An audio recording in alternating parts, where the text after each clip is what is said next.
estamos de vuelta con José Chávez. Vamos a conversar sobre el paquete, lo que se llama el paquetazo ambiental presentado por el Ejecutivo al Congreso. José, ¿cómo estás? Gracias por venir a Rumbo Económico. Buenas tardes y más bien gracias por la invitación. José, los críticos de este paquete lo están llamando el paquetazo. Yo, en fin, en programas anteriores yo he mostrado mi posición. A mí no me parece que tenga tantos aspectos criticables, pero en fin, esto es lo que yo quiero discutir contigo. Vamos punto por punto, ¿ok? Vamos primero con el tema de la OEFA. Cuando estuvo acá en el programa el jefe de la OEFA, él dijo que esta reducción de sus facultades sancionatorias que se estaba poniendo en la ley, que se puso en el proyecto de ley, realmente era una formalización de lo que estaba haciendo la OEFA en la práctica, porque ellos ya habían tomado la decisión de establecer una metodología de aplicar sus sanciones de esa manera. Teniendo esto en cuenta, ¿tú crees que realmente hay un relajamiento de los estándares ambientales en este sentido? He escuchado al presidente del Consejo Directivo de la OEFA y evidentemente me parecen opiniones totalmente respetables. La interpretación que tenemos nosotros es que sí, ¿no? Que el artículo 19 en el proyecto de ley y después lo aprobado por el Congreso y finalmente lo promulgado, sí hay algunos aspectos que en el caso de la OEFA nos parece preocupante, ¿no? ¿Precisamente cuáles serían? Yo diría dos o tres aspectos claves, ¿no? La OEFA, que además es una institución que ha estado construyéndose en los últimos años, tenía la facultad de sancionar, ¿no? Es evidente que si podía poner de sanción 100, en el proyecto de ley ahora se le está planteando que era 35 y se ha aprobado finalmente. En algunos casos nomás, ¿no? Porque en casos donde hay afectación a la salud o al medio ambiente, se mantienen las multas anteriores. Ese es un punto interesante, ¿no? Porque efectivamente se plantean estas situaciones y habría que analizar qué tan excepcionales son estas situaciones. Para mí un ejemplo gráfico es, bueno, si uno se pasa la luz roja, lo que se le está diciendo es que ahora ya no te multo con 100, te voy a multar con 50.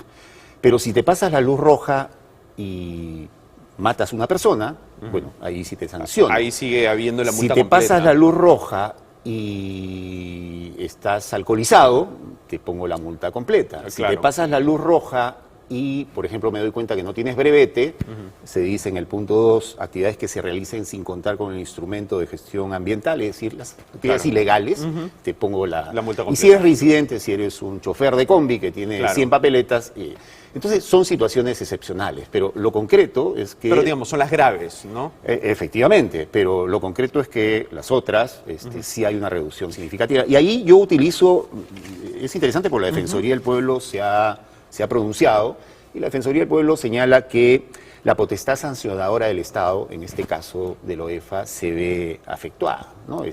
Porque, digamos, la potestad sancionadora que tienen tener organismos como el OEFA, lo que buscan es desincentivar el tema de la comisión de conductas infractores. Y me da la impresión que ese tema se ve afectado. Pero hay otro elemento... Perdón sí, que te interrumpa, pero cuando tú ves la metodología, que además está en un documento que es público, que está utilizando la OEFA, te das cuenta que coincide, y esta metodología es previa al proyecto de ley, ¿no? Te das cuenta que coincide con el proyecto de ley. Entonces, el proyecto de ley no es que en la práctica habría reducido en algo, sino simplemente habría formalizado lo que ellos ya internamente habían decidido que iba a ser la metodología. A ver, yo sí creo que hay que separar un poquito los temas. Evidentemente, lo que dice la OEFA, y lo dice con razón, es, oigan, nosotros ya veníamos haciendo esto. Lo que estábamos buscando era incentivar sobre todo las medidas correctivas, ¿no? La remediación. Por ejemplo, Toromocho inició la producción en diciembre de este año, el OEFA se dio cuenta que esa producción está impactando en 2 lagunas y le dijo, ¿sabes qué? Para esa parte de la producción porque me estás impactando. Medida correctiva, evidentemente. Pero ahora, digamos, los supervisados saben que la OEFA mantiene sus medidas correctivas, pero las medidas sancionadoras ya no las mantiene como antes. Entonces, sí es un cambio importante. Según la cabeza de la OEFA, cuando estuvo acá, según Hugo Gómez, él decía, bueno, pero es que esto es también lo que nosotros hacíamos en la práctica. Nosotros no entrábamos a sancionar si es que antes no se pasaba por la vía de la medida correctiva. Sí, pero además yo lo he escuchado y él decía varias cosas, pero además que ayudan a limitar esta suerte de fantasma que se ha creado con el OEFA como un organismo que asfixiaba, que los tenía, digamos, que los multaba, porque además también se ha dicho que como parte de esas multas ellos pueden financiarse. Y lo cierto, y lo que él ha dicho, que me parece un ejemplo muy claro, es que de 100 supervisiones, menos de 2, el 1,7, 90% terminaba en sanción, terminaba en multa. Entonces, digamos, este fantasma que se había creado en relación con el OEFA de una institución que estaba asfixiando, digamos, la inversión privada, no es tan cierta. La Ahora, percepción pero eso que justamente tengo, no es un argumento para decir que no se ha relajado entonces el control, porque si de todos estos casos solo en 2 efectivamente se multaba, entonces, oye, que la ley diga que las multas van a ser excepcionales, entonces no es que se ha relajado, simplemente se está formalizando lo que pasaba en la práctica. El mensaje que se está dando es que esa capacidad sancionadora, que es importante, y que la UEFA la estaba utilizando de manera seria, responsable, no era, digamos, sin ningún criterio, ahora sí la tiene limitada. Entonces, ese es un primer aspecto que a mí me parece que sí es preocupante.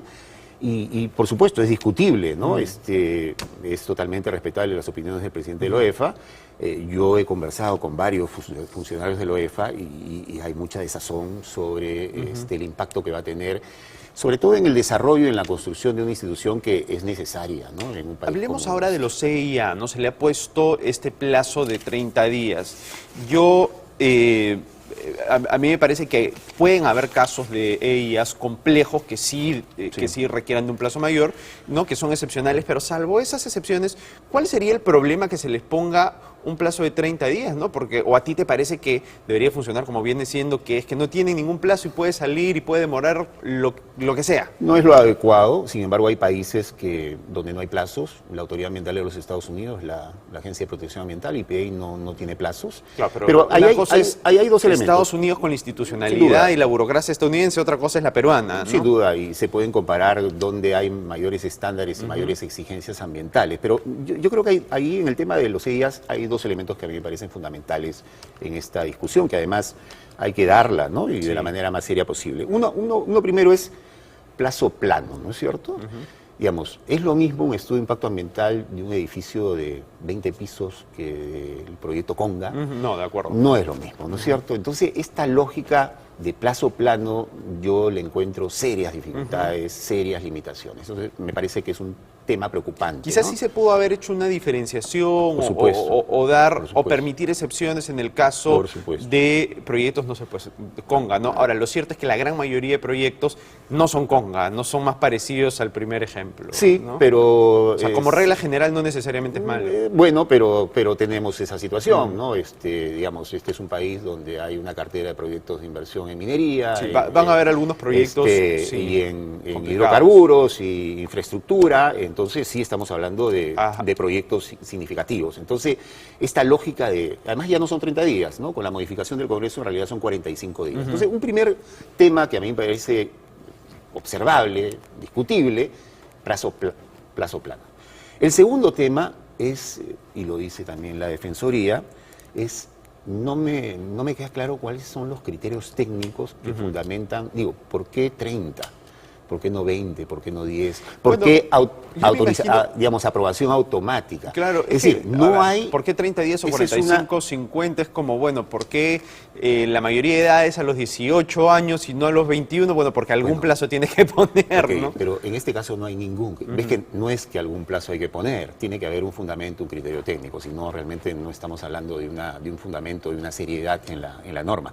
Y ahí viene otro problema que me da la impresión que tú lo has mencionado en uno de tus programas. Es que no hay una evaluación adecuada de las capacidades institucionales de las entidades que tienen que emitir opinión, sobre todo las opiniones vinculantes, ¿no es cierto? Yo formé parte del equipo de transferencia al Ministerio de Energía y Minas.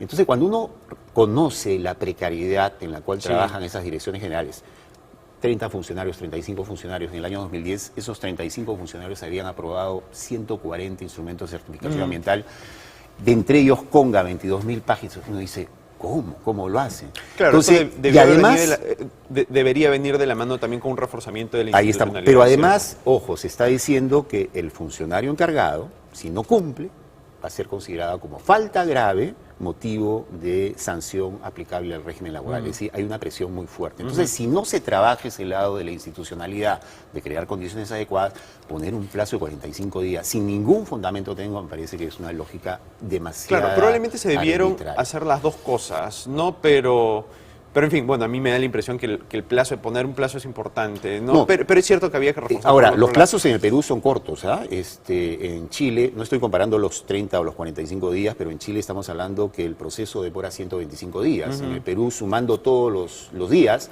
estamos entre 80 y 90 días. Es decir, el Perú tiene plazos bastante más cortos de algunos países que compiten con nosotros. Ok, de acuerdo. José, nos ha ganado el tiempo. Este es un tema enorme, me encantaría seguir conversando, pero nada, te invito para que vengas a otro programa y seguimos hablando sobre los temas que nos han quedado en la mesa. Te lo agradezco mucho. Gracias por venir a Rumbo por la Económico. invitación. Bien, nos vamos a una pausa y volvemos con el programa.